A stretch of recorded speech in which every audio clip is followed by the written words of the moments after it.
I'm happy to welcome both Nancy Higgins, former former VP, sorry, I and like the Chief. VIP part. You like the VIP? We're going to keep it. This is Maybe I'll get informal. ahead of the This line is at the informal. airport. VIP, VP, Chief Ethics and Compliance Officer at Bechtel, and also Katie Lawler, who's our Executive Vice President, Global Chief Ethics Officer at US Bank. We're going to talk to them about winning the Carl R. Marshall Award. Nancy won the award in 2014, and Katie is our 2023 award winner. Before we begin, there might be some compliance professionals that do not know about the late Carl R. Marshall. In honoring her legacy, I want to let the ECI community know that Carl was an innovator in the ethics and compliance field and was very passionate about volunteering and mentorship. She was also an ECI Fellows Chair and member of the ERC Board of Directors.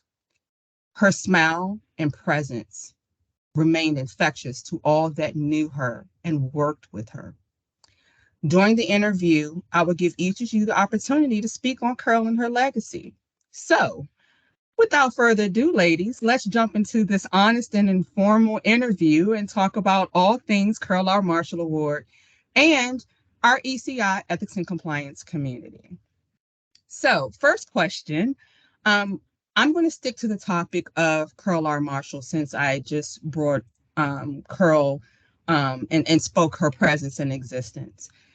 Can each of you share a bit about your relationship with or knowledge of Carl R. Marshall and her legacy within the ethics and compliance field? Nancy, I'm going to start with you because I think you had a relationship with Carl. Yes, I did. Mm-hmm.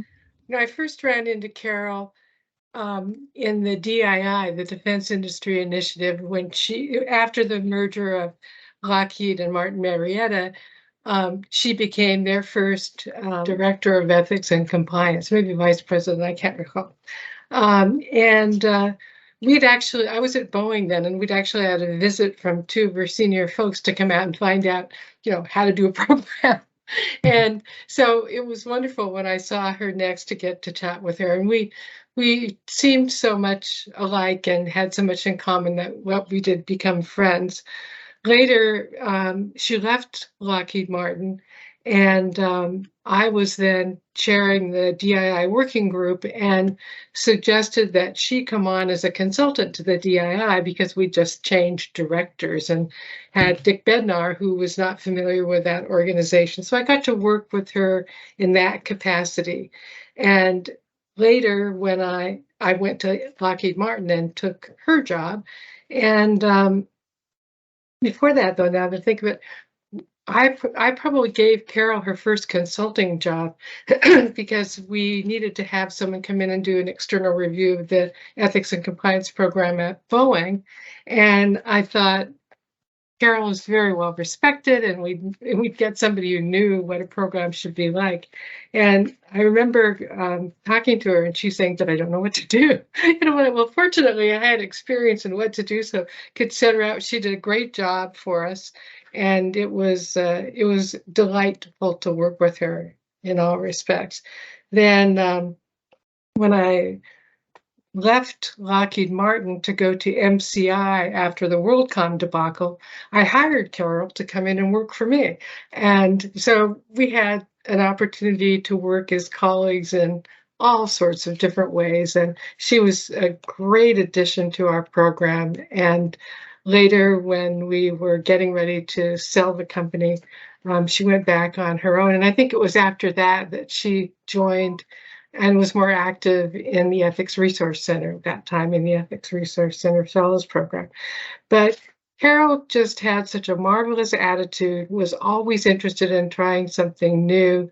And what she, I think, really did best is give her staff a free hand. She had a lot of really creative people, and they enjoyed working with her, and it was terrific to have her as a member of the ethics and compliance community. I never met Carol. And I feel like it's one of the great losses of my career, because everyone I have spoken to about Carol has assured me that we would have gotten on like gangbusters. That she was just a remarkable human being, and the legacy she's left. I mean, I just, you know, the as you said, Nancy, like giving your team free reign and empowering them to be creative. I think that's part of what innovation is about, is letting people have that freedom to try things. And so everything I've ever heard about Carol from those who knew her and cared for her just reminds me more how much I wish I had had that opportunity to know her. You know, you bring up innovation, Katie, and one of the central traits of the Marshall Award recipients is their innovation in the ethics and compliance field. I would like for both of you to kind of talk about, what does that mean? What does an innovative approach mean to ethics and compliance? What does that mean for you as far as how do you go about your work? Now, Nancy, I know that you've retired, but I do know, in knowing who you are, that you're still out here mentoring and looking at the next generation of ENC. So if both of you can kind of talk about that. Katie, I'll lead with you because Sure. You're still in the space. Mm-hmm. You know, I think starting with what is innovation, it's finding new ways to add value. And sometimes it's even solving problems you didn't know you had, or bringing value that people didn't know they were seeking. So I look at it as, you know, being willing to try things that may or may not work. Now, I am largely in the ethics space, not so much the compliance space. Not to say that I don't have compliance responsibilities, but I think where we've been most innovative in my world right now is in that on more the ethics side, the thinking about culture, thinking about what drives decision making at the individual level, and how do we help people ultimately make better decisions. So it is that finding new ways to reach employees, leveraging, you know, new and different ways of doing things. And I do think what we were just talking about, like letting people have a little free reign to try things. Now, we went down a path last year on something, and, you know, I shared with my manager at the end of the year, I'm like, you know, it didn't work out quite as well as I'd hoped, but we learned a lot. You know, it wasn't as effective as we wanted it to be, but we learned a lot that we can continue to apply. So I think innovation is that willingness to try new things with the goal of learning and bringing value, and seeing that whole innovation journey as one of learning. For me, focusing on those drivers of decision making, understanding how culture drives conduct and how do we address that, finding new and unique ways of training and reaching employees, making ethics something that's not this esoteric theoretical topic, but really like helping people understand it's how we treat each other every single day. It's how we build trust. It's keeping our commitments. It's being honest. It's being vulnerable. There's a lot that goes into that. So for us, it's been taking this very expansive view of what ethics means and just trying stuff and seeing what sticks. Nice. I love that. Nancy? I do too. I love what you said. And I think one of the things that I've learned over the years, it's important to remember, you don't have to do it all. You don't have to do it yourself. And it's much more effective if you can, you know, piggyback on to other organizations' plans.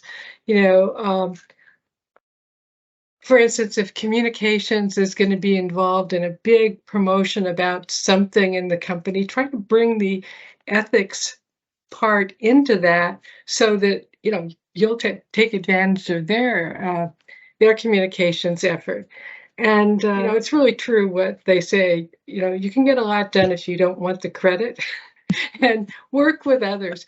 I remember something I learned in a management class many years ago that was, we brought in some people from emergency services and doctors, and they talked about how they would triage people if there was a big accident, and there was always somebody who was getting in the way and arguing about this or that. And so what they would do is, instead of getting into that, they would bring them into the team. And they said, we really need someone to hold the gauze. Can you hold the gauze for me? All of a sudden, they're part of the team. You know, they didn't really need anybody to hold the gauze, but I've held on to that idea for a long time. And if you're oftentimes people in ethics and compliance, people who are perhaps in programs that are just beginning, run into pushback from HR or communications or other people who, you know, assume they were doing just fine beforehand. And so what I say is you have to bring them in. You know, I remember at one of my companies, we had a communications group that really didn't want anything to do with us. They are giving us a role in how things would be communicated. So when we had our annual ethics officers meeting, we brought in the head of communications and gave them an award. And all of a sudden they were part of the team. We thanked them for all their help, and it went forward from there. So, you know, if there's a way that you can get into and become part of existing initiatives that already have the funding, already have the management support, you can get a lot more done.